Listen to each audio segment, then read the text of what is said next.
పొత్తులో భాగంగా జనసేన పార్టీకి టీడీపీ ఎన్ని సీట్లు కేటాయిస్తుంది అన్న దానిపై తెలుగుదేశం పార్టీ అనుకూల మీడియా వ్యూహాత్మకంగానే ప్రచారం చేస్తోంది. అయితే ఈ ప్రచారంపై పవన్ కళ్యాణ్కు ఆవేశం రాలేదు, కానీ ఆయన్ని ఫాలో అవుతున్న జనసేన వారికి కావచ్చు, కాపు సామాజిక వర్గంలోని కీలక నేతలు కావచ్చు, ఈ మీడియాలో జరుగుతున్న ప్రచారం మాత్రం వారికి ఇబ్బంది కలిగిస్తోంది.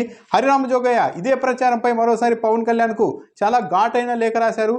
కొన్ని ప్రశ్నల్ని కూడా పవన్ కళ్యాణ్కు ఆయన సంధించారు.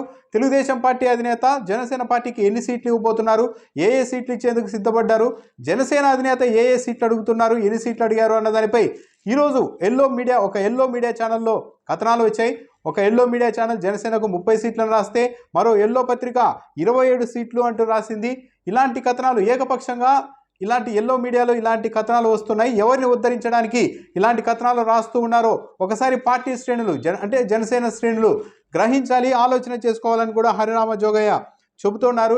27 స్థానాలు అని ఎల్లో మీడియా ఒక పత్రిక రాసింది. అంటే ఈరోజు మేబీ ఆంధ్రజ్యోతిలో అయితే ఇలాగే రాశారు. పవన్ కళ్యాణ్ 32 సీట్లు అడిగారు, చంద్రబాబు నాయుడు 20 సీట్లకు ఓకే చేశారు, మరో 5 సీట్లు ఇచ్చేందుకు ఓకే అన్నారు. చివరకు పవన్ కళ్యాణ్ 27 సీట్లు అడిగారంటూ కూడా కథనం రాశారు. ఆ కథనంపైనే హరిరామ జోగయ్య అభ్యంతరం వ్యక్తం చేస్తూ ఉన్నట్టుగా ఉంది.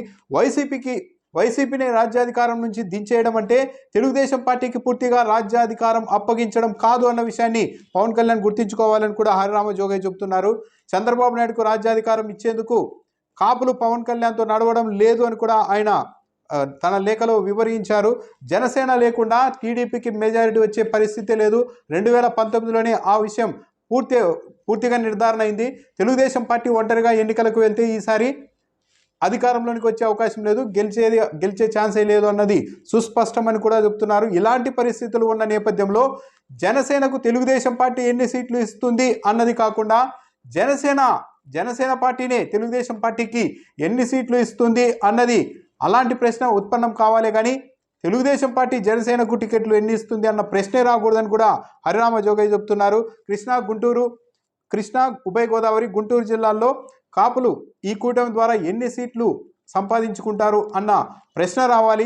20 లక్షలకు పైగా ఉన్న రాయలసీమలో బలిజలకు ఎన్ని సీట్లు ఈ కూటమిలో సాధించగలుగుతారు అన్న ఇలాంటి ప్రశ్నలు ఉత్పన్నం కావాలి అని కూడా ఆయన చెబుతూ ఉన్నారు. బడుగు బలహీన వర్గాలకు రాజ్యాధికారం దక్కించుకోగలుగుతామన్న పిచ్చి నమ్మకంతోనే కాపుల్లో అత్యధికులు పవన్ కళ్యాణ్తో నడుస్తున్నారని కూడా హరిరామ జోగయ్య చెబుతూ ఉన్నారు. రాజ్యాధికారం దక్కుతుంది అన్న పిచ్చి నమ్మకంతోనే అత్యధికుడు కాపులు పవన్ కళ్యాణ్తో నడుస్తూ ఉన్నారని కూడా హరిరామ జోగయ్య చెబుతున్నారు. 175 స్థానాల్లో కనీసం 50 సీట్లు జనసేన దక్కించుకోగలిగినప్పుడే రాజ్యాధికారం పూర్తిగా కాకపోయినా పాక్షికంగానైనా దక్కే అవకాశం ఉంటుందని కూడా హరిరామ జోగయ్య చెబుతున్నారు. పదవులు ముఖ్యం కాదు, రాష్ట్ర ప్రయోజనాలు ముఖ్యమని పవన్ కళ్యాణ్ అప్పుడప్పుడు అంటూ ఉన్నారు. మొత్తం అధికారాన్ని చంద్రబాబు నాయుడుకు దారపోసి మీరు అనుకుంటున్న రాష్ట్ర ప్రయోజనాల్ని, మీరు కలలు కంటున్న రాష్ట్ర ప్రయోజనాల్ని ఎలా సాధించగలుగుతారు? చంద్రబాబు నాయుడుకు పూర్తిగా అధికారాన్ని దారపోసి అని కూడా పవన్ కళ్యాణ్ను హరిరామ జోగయ్య ప్రశ్నించారు.